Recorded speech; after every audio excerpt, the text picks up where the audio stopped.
আসসালামু আলাইকুম, স্বাগত জানাচ্ছি আরটিভির সকালের সংবাদে। আপনাদের সঙ্গে আছি আমি অন্তরা সরকার। কলকাতার মির্জা গালিব স্ট্রিটের একটি 4তলা হোটেলে ভয়াবহ অগ্নিকাণ্ডে শিশুসহ অন্তত 9 বাংলাদেশির মর্মান্তিক মৃত্যু হয়েছে। ভয়াবহ এই অগ্নিকাণ্ডে আহত হয়েছে কমপক্ষে 6 জন। বুধবার রাত 2টার দিকে এসি বিস্ফোরণে এই দুর্ঘটনা ঘটে বলে প্রাথমিক তদন্তে জানিয়েছে পুলিশ। তবে সুনির্দিষ্ট কারণ অনুসন্ধানে তদন্ত চলছে। দমকল সূত্রে জানা গেছে নিহতরা সবাই চিকিৎসা সেবার জন্য কলকাতায় আসা বাংলাদেশি নাগরিক। অগ্নিকাণ্ডের সময় অধিকাংশ ঘুমে মগ্ন ছিলেন। ঘন ধোঁয়ার কারণে ফায়ার সার্ভিসের উদ্ধার কাজ ব্যাহত হলেও 28 জনকে অক্ষত উদ্ধার করে স্থানীয় হাসপাতালে ভর্তি করা হয়েছে। কলকাতার মির্জা গালিব স্ট্রিটের একটি 4তলা হোটেলে ভয়াবহ অগ্নিকাণ্ডে শিশুসহ অন্তত 9 বাংলাদেশির মর্মান্তিক মৃত্যু হয়েছে। ভয়াবহ এই অগ্নিকাণ্ডে আহত হয়েছে কমপক্ষে 6 জন। দর্শক, এ নিয়ে আরও জানাতে কলকাতা থেকে সরাসরি যুক্ত হচ্ছেন সহকর্মী পরমাশিস ঘোষ রায়। পরমাশিস, অগ্নিকাণ্ডে হতাহত ও ক্ষয়ক্ষতি নিয়ে সবশেষ কী তথ্য আছে আপনার কাছে, আমাদের জানাবেন। পর্যন্ত প্রশাসনের তরফ থেকে জানানো হয়েছে যে 9 জনকে যে চিকিৎসার জন্য নিয়ে যাওয়া হয়েছিল স্থানীয় হাসপাতালে। তুমি জানো যে বুধবার ভোর রাতের দিকে 3:45 নাগাদ মির্জা গালিব স্ট্রিটের 15H নম্বর একটি আবাসিক 4তলা বিল্ডিং, সেখানে অগ্নিসংযোগের ঘটনা ঘটে। মূলত বিদ্যুৎ সার্কিট থেকে এই দুর্ঘটনা ঘটেছে বলে জানা গেছে, কিন্তু প্রত্যেককেই আগুনে দগ্ধ হয়ে মরে যাওয়ার চাইতেও বিশেষ করে সেটা হচ্ছে গ্যাসে দমবন্ধ হয়ে তারা মৃত হয়েছে বলে হাসপাতাল সূত্রের খবর। এখনো পর্যন্ত 6 জন হাসপাতালে চিকিৎসাধীন রয়েছে। স্থানীয় ওয়েলফেয়ার সমিতির একজন সদস্য আমাকে টেলিফোন বার্তায় এই মুহূর্তে জানিয়েছে যে আরো কয়েকজন মারা যাওয়ার সম্ভাবনা কিন্তু প্রবল। সেই জায়গা থেকে ইতিমধ্যে যে 9 জন মারা গেছে তাদের মধ্যে 6 জন পুরুষ, 2 জন মহিলা এবং একটি শিশু রয়েছে। 6 জন হাসপাতালে চিকিৎসাধীন। সেই জায়গা থেকে কিন্তু মৃতের সংখ্যা আরো বাড়তে পারে। পুলিশ প্রশাসনের তরফ থেকে জানানো হয়েছে ময়না তদন্তের পর সঠিকভাবে জানা যাবে ঠিক কি কারণে তাদের মৃত্যু হয়েছে। কিন্তু বিশেষ করে স্থানীয় সূত্রে যেটা খবর সেটা হচ্ছে কালো ধোঁয়া আর দম বন্ধ হয়ে কিন্তু প্রত্যেকে মারা গেছে বলে এমনটাই খবর। গত কয়েকদিন আগেও বীরভূম জেলার তারাপীঠেও একটি আবাসিক হোটেলে কিন্তু অগ্নিদগ্ধ হয়ে 9 জনের মৃত্যুর ঘটনা ঘটেছিল। সেই জায়গা থেকে দাঁড়িয়ে রাজ্য প্রশাসনের তরফ থেকে অনেক বিধিনিষেধ আরোপ করা সত্ত্বেও শেষ পর্যন্ত কলকাতার নিউ মার্কেটের এই মির্জা গালিব স্ট্রিটের যে অগ্নিদগ্ধ হয়ে বা আগুন লেগে যে মৃত্যুর ঘটনা, সেটা অবশ্যম্ভাবে কিন্তু একটা রাজ্য প্রশাসন কিন্তু প্রশ্নের মুখে পড়ছে, এমনটাই কিন্তু অভিজ্ঞ মহলের অভিমত। ধন্যবাদ। প্রধানমন্ত্রী তারেক রহমানকে ভারত সফরে নিতে উদ্গ্রীব হয়ে আছে মোদী সরকার। এ নিয়ে নানান কূটনৈতিক অঙ্ক কষছে দুই দেশ। শেখ হাসিনার প্রত্যর্পণ থেকে তিস্তার পানি, সীমান্তের উত্তাপ থেকে বাণিজ্য জ্বালানি, আবার এ সব কিছুর আড়ালে চীন বাংলাদেশ সম্পর্ক। তবে ঢাকার বার্তা স্পষ্ট, দিল্লির পথে পা বাড়ানোর আগে চাই কিছু দৃশ্যমান প্রাপ্তি, যা তৈরি করবে সফরের অনুকূল পরিবেশ। এ বিষয়ে সময় নিয়ে হলেও ভারতের ভাবা উচিত বলে মনে করেন বিশেষজ্ঞরা। শাকিলা করিমের রিপোর্ট।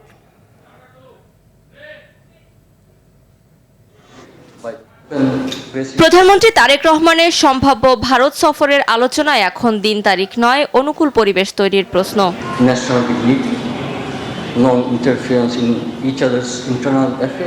ভূমিকা প্রশ্নেই দিল্লির কাঁধে কূটনীতির সবচেয়ে ভারী পাথর, ওপারে থাকা শেখ হাসিনা, আর এপারে তারেক সরকারের সবচেয়ে বড় রাজনৈতিক পরীক্ষা প্রত্যর্পণ ইস্যু। তবে আইনি প্রক্রিয়ার নামে বর্তমানে ঢাকাকে হাইকোর্ট দেখাতে ব্যস্ত দিল্লি। বড় রকমের একটা আগ্রহ দেখা যাচ্ছে, সেটা ভারতের অভ্যন্তরীণ রাজনীতিতে, পার্টিকুলারলি বিজেপির রাজনীতিতে একটা বড় রকমের ভূমিকা রাখবে। কারণ বিজেপির যে পররাষ্ট্রনীতিগত যে দুর্বলতাগুলি আছে, সেই দুর্বলতাটাকে অভ্যন্তরীণ রাজনীতিতে কাটিয়ে নিতে হলে বাংলাদেশের প্রধানমন্ত্রীর যে সফর, সেটাকে ভারতীয় গণমাধ্যম, ভারতীয় সিভিল সোসাইটি বড় করে দেখাবে এবং সেটা খুব স্বাভাবিকভাবেই বিজেপির সাফল্য হিসেবেই দেখা হবে। 5ই আগস্ট তার পতনের 2 বছর পূর্তিতে যে প্রেস কনফারেন্স করেছেন, এটাই বড় একটা ইস্যু হয়ে দাঁড়িয়েছে। এটা অবশ্যই বাধা না, আমি বলবো অস্বস্তি এবং কাটা। সফরের জন্য যে শেখ হাসিনাকে ফেরত দেওয়ার যে শর্ত, এটা আইনি প্রক্রিয়া চলে গেছে, আদালতের সিদ্ধান্ত হবে, তার মানে দীর্ঘ প্রক্রিয়া। শেষ পর্যন্ত প্রধানমন্ত্রী দিল্লি গেলে তিস্তা চুক্তি নিয়ে দীর্ঘদিনের অচল অবস্থা ভাঙার চেষ্টা করতে পারে ঢাকা, আদায় করতে পারে সীমান্ত হত্যা বন্ধের প্রতিশ্রুতিও। পানির বিষয়টা রয়েছে, পুশিনের বিষয়টা রয়েছে, এবং পররাষ্ট্র মন্ত্রণালয় তো বারবার শেখ হাসিনার আসার বিষয়টাকেও তুলে ধরছে। ট্রান্সশিপমেন্ট থেকে শুরু করে সামনে গ্যাঞ্জিস ওয়াটারের যে ইয়েটা হবে, চুক্তিটা নবায়নের বিষয় আছে।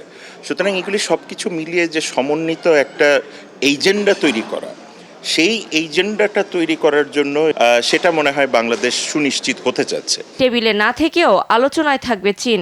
বাণিজ্য ও জ্বালানিতেও বাংলাদেশের স্বার্থ স্পষ্ট।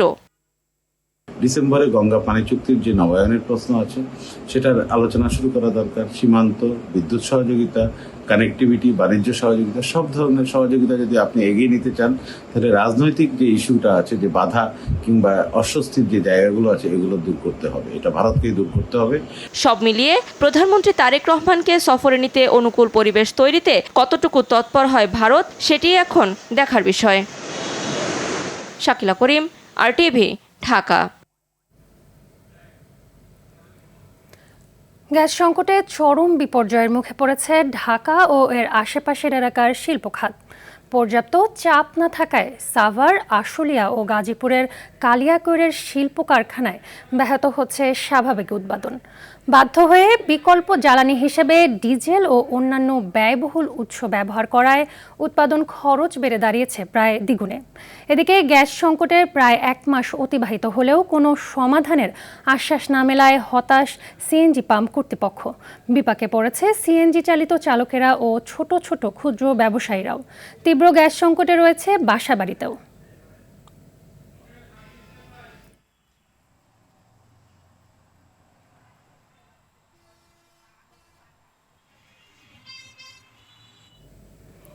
দর্শক, এই মুহূর্তে কারওয়ান বাজার আছেন আমাদের সহকর্মী সাকিবুর রহমান।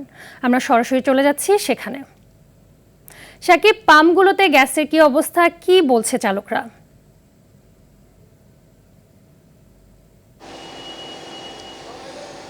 আসলে পাম্পগুলোতে কিন্তু কোনো ধরনের পরিবর্তন নেই, সেই ভোগান্তির মধ্য দিয়ে যেতে হচ্ছে। এখানে যারা চালক এসেছেন, বিশেষ করে সকালবেলা যেহেতু তারা ভাড়ায় চালিত গাড়িগুলো নিয়ে এসেছেন, তারা চাচ্ছেন যে সকালবেলা গ্যাস নিয়ে তারপরে তারা ভাড়ায় বের হবেন। যেহেতু অনেকে বলেছেন গতকালকেও তারা গ্যাস পান নাই, যার ফলে সকাল সকাল এসেছেন, কিন্তু এখানে আসার পর একই পরিস্থিতি। গ্যাসের চাপ একেবারে না থাকার ফলে 70, 80, 50 টাকা, 100 টাকা সর্বোচ্চ তারা গ্যাস পাচ্ছেন, যেটি দিয়ে আসলে সারাদিন চলা তাদের জন্য কষ্টকর হয়ে যাচ্ছে। বিশেষ করে সিএনজি চালিত অটোরিকশা চালক, তাদের প্রতিদিন যে গাড়িগুলো নিয়ে বেরোলে যে মালিককে জমা দিতে হয়, সেই টাকা তাদের উঠছে না, তারা লসে পড়ছেন, সেই কথা জানাচ্ছেন। পাশাপাশি যারা প্রাইভেট কারের চালক রয়েছেন, তারাও একই কথা বলছেন। বিশেষ করে ভাড়ায় চালিত যারা, তারা গ্যাস ঠিকমতো না পাওয়ার কারণে ঠিকমতো ভাড়া সেটি তারা নিতে পারছেন না। এবং যারা প্রাইভেট চালক, অর্থাৎ ব্যক্তিগত গাড়ি যারা চালান, তাদেরও কিন্তু ঘন্টার পর ঘন্টা অপেক্ষা করতে হচ্ছে।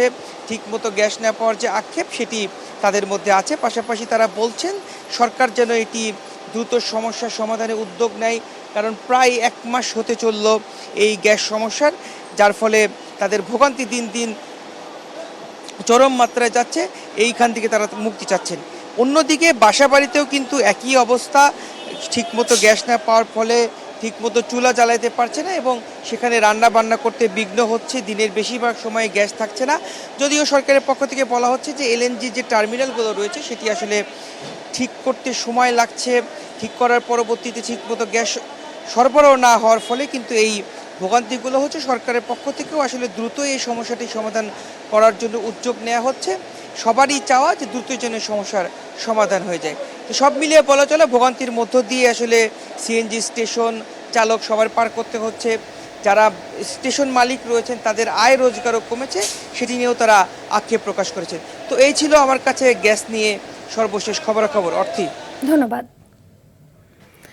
গ্যাস সংকটের আরও খবর জানাতে সাভারের আশুলিয়া থেকে সরাসরি যুক্ত হচ্ছেন সহকর্মী ওমর ফারুক।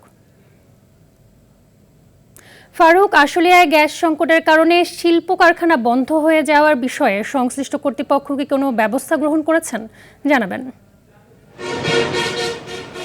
করছি। আপনাকে ধন্যবাদ। আমাকে জানিয়ে রাখি, দীর্ঘ 1 মাস অতিবাহিত হলেও ঢাকার যে শিল্পাঞ্চল খ্যাত সাভার আশুলিয়া রয়েছে এবং এর আশপাশের যে সকল শিল্প কলকারখানা এলাকা রয়েছে সে সকল কলকারখানা এলাকায় কিন্তু গ্যাস সংকটের তীব্র আকার ধারণ করেছে এবং গ্যাস সংকটে তারা ভুগছেন। বেশিরভাগ কারখানা কিন্তু উৎপাদন এই মুহূর্তে বন্ধ রয়েছে, এমনটাই জানতে পেরেছি আমরা কারখানা কর্তৃপক্ষের মাধ্যমে। এছাড়া সিএনজি স্টেশনগুলোতে গ্যাস না পেয়ে কিন্তু যানবাহনের যারা চালক রয়েছে তারা কিন্তু ঘন্টার পর ঘন্টা অপেক্ষা করছে। আর উৎপাদন বন্ধ হয় কিন্তু ভাঁজ পড়েছে শিল্পাঞ্চলে যে লাখো লাখো শ্রমজীবী মানুষ রয়েছে তারা কিন্তু দুশ্চিন্তায় পড়েছেন। ইতিমধ্যেই বেশ কিছু কারখানার শ্রমিক কিন্তু ছাঁটাই করতে শুরু করেছেন। উৎপাদন বন্ধ থাকায় কিন্তু তারা উৎপাদনে যেতে পারছেন না, এমনটাই জানিয়েছেন শিল্প কারখানায় কর্মরত শ্রমিকরা। যে কারণে কিন্তু বেশিরভাগ কারখানা উৎপাদন বন্ধ থাকায় কিন্তু লাখ লাখ ডলার ক্ষতির সম্মুখীন করছেন এই শিল্প মালিকরা। ইপিজেড কর্তৃপক্ষ আমাদেরকে যেমনটা জানিয়েছেন, এখানে ঢাকা ইপিজেডের বেশ কিছু শিল্প প্রতিষ্ঠানে বিদ্যুৎ এবং গ্যাসের কারণে কিন্তু উৎপাদন বন্ধ রয়েছে দীর্ঘদিন যাবৎ, যে কারণে তারা পরবর্তী বায়ারের অর্ডার নিয়ে শঙ্কিত হয়ে পড়েছেন। তারা নির্দিষ্ট সময়ে তাদের যে বায়ারের অর্ডার সেটি তারা সাপ্লাই করতে পারছেন না, এই নিয়ে তারা দুশ্চিন্তায় পড়েছেন এবং লাখ লাখ ডলারের লোকসানের সম্মুখীন পড়েছেন, এমনটাই জানিয়েছেন। তো কর্তৃপক্ষ বলছে গ্যাস সংকট দ্রুতই সমাধান হবে, এমনটাই বলছিলেন, কিন্তু গতকাল থেকে কিন্তু গ্যাস সংকটের প্রকট আবার ধারণ করছে সিএনজি স্টেশন মালিকরা, এমনটাই জানিয়েছেন। গতকাল থেকে স্টেশনে গ্যাসের চাপ একেবারে নেই বললেই চলে। যানবাহন চালকরা কিন্তু ঘন্টার পর ঘন্টা লাইনে দাঁড়িয়ে অপেক্ষা করছে গ্যাস নেওয়ার জন্য, এমনটাই আমরা দেখতে পেরেছি। শিল্পাঞ্চল আশুলিয়ার বিভিন্ন যে সিএনজি স্টেশনগুলো রয়েছে সেগুলো স্টেশনে আমরা এমনটাই চিত্র দেখতে পেরেছি। এছাড়া শিল্পাঞ্চলে প্রায় 1760টি গার্মেন্টস কারখানা রয়েছে, সেগুলোতে উৎপাদন বিদ্যুতের লোডশেডিং কিন্তু এখন 7 থেকে 8 ঘন্টা প্রতিনিয়ত বিদ্যুতের লোডশেডিং হচ্ছে। এ কারণে কিন্তু উৎপাদন আরও ব্যাহত হচ্ছে। আর বিদ্যুৎ বিভাগ যেমনটাই বলছেন, গ্যাস সংকটের কারণে তাদের বিদ্যুৎ উৎপাদন ব্যাহত হচ্ছে, যে কারণে এই লোডশেডিংয়ে যেতে হচ্ছে তাদের, এমনটাই জানিয়েছেন। বিদ্যুতের যে ঢাকা পল্লী বিদ্যুৎ সমিতি রয়েছে শিল্পাঞ্চলে 1, সেই পল্লী বিদ্যুৎ সমিতি 1 এমনটাই আমাদেরকে জানিয়েছেন। তো শিল্পাঞ্চল আসলে এই মুহূর্তে দ্রুত সময়ের মধ্যেই কিন্তু গ্যাস সংকট সমাধান করে এবং গ্যাস বিদ্যুতের সমাধান করে শিল্প কারখানার উৎপাদন সচল রাখবেন, এমনটাই প্রত্যাশা করছেন শিল্পাঞ্চলে যে সকল শ্রমজীবী মানুষ রয়েছেন এবং শিল্পাঞ্চলের সাথে যারা জড়িত রয়েছেন, শিল্প মালিক, শ্রমিক, তারা সবাই কিন্তু একটি আহ্বান জানিয়েছেন শিল্প কারখানা বাঁচাতে, কিন্তু এই শিল্প কারখানায় যে উৎপাদন সেটি সচল রাখতে কিন্তু গ্যাস এবং বিদ্যুতের সমাধান দ্রুত সময়ের করতে সরকারের প্রতি। ধন্যবাদ। সারা দেশের মতো লোডশেডিংয়ের প্রভাব পড়ছে ঢাকার কেরানীগঞ্জের গার্মেন্টস পল্লীতেও। ঘন ঘন বিদ্যুৎ বিভ্রাটে ব্যাহত হচ্ছে পোশাক উৎপাদন। এই সংকটের কারণে চাকরি হারাচ্ছেন অনেক শ্রমিক। ভাটা পড়েছে পাইকারি বাজারে পোশাক বেচাকেনায়। সমস্যা সমাধানে শিগগিরই কোনো আশার আলো দেখছেন না সংশ্লিষ্টরা। কেরানীগঞ্জ থেকে রাজু আহমেদের পাঠানো তথ্যচিত্রে আরও জানাচ্ছেন আব্দুল হামিদ। বিদ্যুৎ বিভ্রাটে অতিষ্ঠ ঢাকার কেরানীগঞ্জের বাসিন্দারা। সবচেয়ে বেশি ক্ষতিগ্রস্ত হচ্ছে অঞ্চলটির তৈরি পোশাক শিল্প। ঘন ঘন লোডশেডিংয়ে পোশাক কারখানাগুলোতে মারাত্মকভাবে ব্যাহত হচ্ছে উৎপাদন। বিদ্যুৎ সংকটে কারখানা বন্ধের প্রভাব পড়ছে শ্রমিকদের আয় রোজগারেও। বসার পরে 5 মিনিট 10 মিনিট চালানোর পরে আবার কারেন্ট চলে যায়। আমরা প্রোডাকশনে কাজ করি, আমরা ঠিক মতন কাজ করতে পারতেছি না। আমাদের মালিক টাকা পয়সা পায়, ইনকাম করার পর আমাদের বেতন দেয়, বেতন দেওয়া আমরা ফ্যামিলিকে পাঠাই আমরা বেতন। এটা দেখা যায় ঠিক মতো যদি কারেন্ট যদি না থাকে, বিদ্যুৎ যদি না থাকে, তো এটা তো দেওয়া সম্ভব না। কাস্টমার যখন আসে আমরা মালটা দেখাই, বিক্রি করতে নিই, তখন হঠাৎ করে বিদ্যুৎ চলে যায়। বেচাকেনা কমেছে পাইকারি পোশাকের বাজারে, এতে লোকসানে পড়েছেন শোরুম মালিকরাও। ব্যবহার হওয়ার কারণে আমাদের মালের কস্টিং খরচটা অনেক বেড়ে যাচ্ছে। এই পর্যাপ্ত পরিমাণ আমরা মালের রেট পাইতেছি না। এখন আমরা আর্থিক থেকে শুরু করে ব্যবসায়িকভাবে ব্যাপকভাবে ক্ষতিগ্রস্ত হচ্ছি। উৎপাদনে খুবই ব্যাঘাত ঘটছে। আমরা আশা করব সরকার এই কেরানীগঞ্জের দিকে বিশেষ দৃষ্টি দিয়ে এই এলাকায় কিভাবে লোডশেডিংটা কম রাখা যায়, এই ব্যাপারে সরকার যদি একটু সচেষ্ট হয় তাহলেই আমাদের উৎপাদনটা ঠিক থাকবে। এখানে এমনি ফোরন সিস্টেম, বেতন সিস্টেম না। শ্রমিকরা কাজ করলে শ্রমিকদের ফ্যামিলি বাঁচবে, দেশে অনেকটা আপনারা বেকারত্ব দূর হবে। যদি সরকার মনে করে এবং আমাদের বিদ্যুৎ মন্ত্রী আছে, মন্ত্রীর কাছে আমরা আহ্বান জানাবো, অন্ততপক্ষে এই ব্যবসায় জোনটাকে আপনারা বাঁচান। এ বিষয়ে জানতে চাইলে ক্যামেরার সামনে কথা বলতে রাজি হননি ঢাকা পল্লী বিদ্যুৎ সমিতি 4-এর জেনারেল ম্যানেজার মোহাম্মদ গোলাম কাউসার তালুকদার। সংশ্লিষ্টরা বলছেন দ্রুত সংকট সমাধানে ব্যবস্থা না নিলে ধ্বংসের দ্বারপ্রান্তে দাঁড়াবে এখানকার পোশাক শিল্প। আব্দুল হামিদ, RTV। বিদ্যুতের ভোগান্তি কমাতে বগুড়া জামালপুর সীমান্ত ঘেঁষা এলাকায় নির্মাণ করা হচ্ছে দেশের দ্বিতীয় বৃহত্তম Madarganj ১১০ megawatt solar power plant. গত কয়েকদিন ধরে তীব্র লোডশেডিংয়ে অতিষ্ঠ বগুড়া ও জামালপুর এলাকাবাসী। সোলার প্ল্যান্টটি চালু হলে ভোগান্তি কমে আসত, তবে গত বছরের ডিসেম্বরে উৎপাদনে যাওয়ার কথা থাকলেও নানা কারণে তা না হওয়ায় ক্ষুব্ধ তারা। বগুড়ার সারিয়াকান্দি প্রতিনিধি শাহাদাত জামানের রিপোর্ট, জানাচ্ছেন লিওন আজাদ। ১৩১.56 মিলিয়ন মার্কিন ডলার ব্যয়ে চীন ও বাংলাদেশের যৌথ উদ্যোগে নির্মিত হচ্ছে এই প্ল্যান্ট। তবে প্রকল্প ম্যানেজারের মতে বিল সংক্রান্ত জটিলতা ও অর্থনৈতিক সংকটের কারণে ইচ্ছে থাকলেও দ্রুত উৎপাদন শুরু করা যাচ্ছে না। অন্যদিকে উপপ্রকল্প কর্মকর্তা জানান ২০২৭ সালের জুন পর্যন্ত প্রকল্পের মেয়াদ বাড়ানো হয়েছে। গত ২৩ সালে শুরু হওয়া এই প্রকল্পের প্রায় ৬০% কাজ ইতোমধ্যে সম্পন্ন হয়েছে।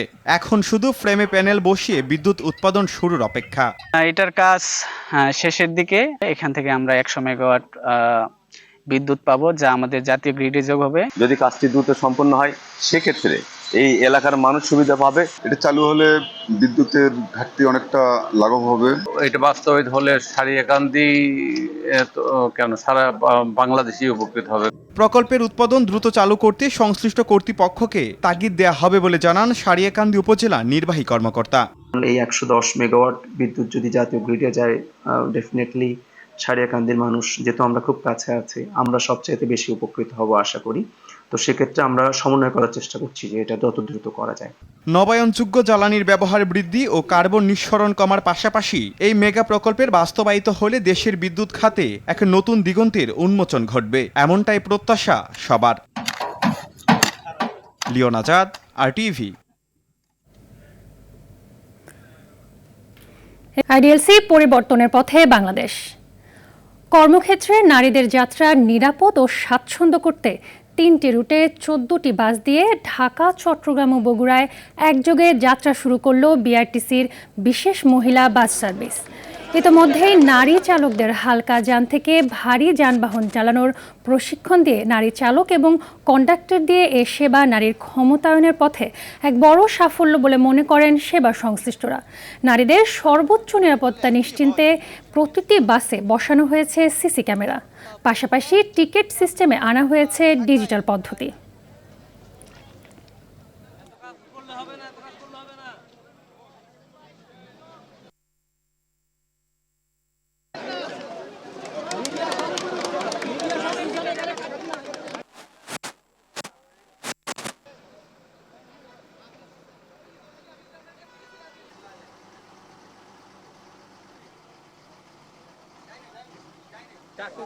করলে এতই হয়।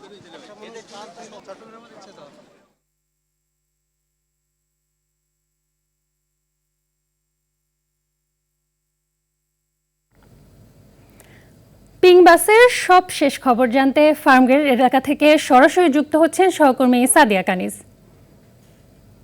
সাদিয়া, নতুন এই সার্ভিসে নারীদের সাড়া কেমন পাওয়া যাচ্ছে? সুবিধা অসুবিধা নিয়ে তারা কি বলছেন?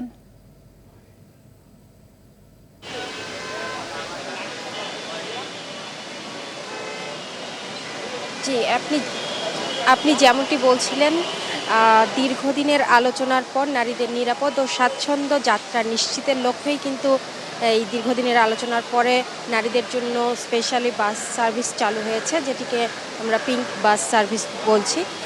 তো ঢাকা রাজধানীর 10টি রুটে আসলে চলছে এই বাস। মিরপুর থেকে মতিঝিল, মোহাম্মদপুর থেকে তালতলা থেকে মতিঝিল পর্যন্ত এবং নারায়ণগঞ্জ থেকেও কিন্তু একটি বাস আসলে ঢাকামুখী হচ্ছে। তো সেই জায়গা থেকে যদিও এটি নারীদের জন্য অনেক বড় খবর, সুখবর, কিন্তু তারপরও প্রশ্ন উঠছে আসলে এত অল্প সংখ্যক বাস দিয়ে নারী কর্মমুখী এবং যারা ছাত্রী আছেন সেসব নারীদের জন্য চাহিদা পূরণে কতটুকু সক্ষম হবে। তবে প্রথম দিনে আমরা এই রুট দিয়েই কিন্তু বাসগুলো চলছে, যেহেতু আমি এখন ফার্মগেট এলাকায় রয়েছি। মিরপুর থেকে মতিঝিল পর্যন্ত এই রুট দিয়েই আসলে বাস চলছে এবং প্রথম দিনের অভিজ্ঞতা আমরা জেনেছি। প্রথম দিনে নারীরা খুবই স্বাচ্ছন্দ্যে বাসে উঠেছেন এবং যেহেতু নারীদের নিরাপত্তা নিশ্চিতের জন্য কয়েকটি বাসে সিসি ক্যামেরা লাগানো হয়েছে এবং আরও কিছু সুযোগ সুবিধা রাখা হয়েছে। তো পর্যায়ক্রমে আরও বাস বাড়ানোর পরিকল্পনা হাতে নিয়েছে সরকার, সেটিকে অনেকেই সাধুবাদ জানাচ্ছে। তবে সার্বিকভাবে যারা বিশেষজ্ঞ আছেন তারা বলছেন যে শুধুমাত্র নারীদের জন্য আলাদা করে বাস সার্ভিস চালু করলেই হবে না, সার্বিকভাবে গণপরিবহনে যাতে নারীরা স্বাচ্ছন্দ্যে এবং নিরাপদে যাতায়াত নিশ্চিত করা যায় সেই দিকগুলোতে বেশি নজরদারি বাড়ানোর কথা বলছেন কিন্তু অনেকেই।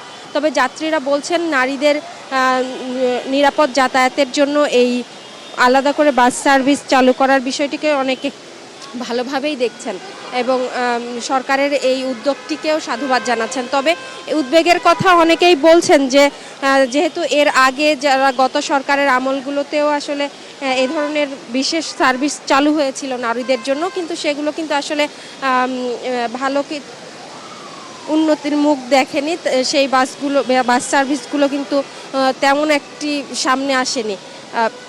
তো সেই জায়গা থেকে সবাই বলছেন যে এই যে পিঙ্ক বাস সার্ভিস চালু করা হয়েছে সেটি যেন নারীদের জন্য সত্যিই নিরাপদ হয় এবং আরও বেশি সার্ভিস যেন চালু করা যায় সেদিকে লক্ষ্য রাখার কথা বলছেন অনেকে। তো এই ছিল আমার কাছে সর্বশেষ। ধন্যবাদ। সকালের সংবাদ এ পর্যন্তই। মধ্যাহ্নের সংবাদ দুপুর 12টায় দেখার আমন্ত্রণ রইল। ধন্যবাদ সবাইকে।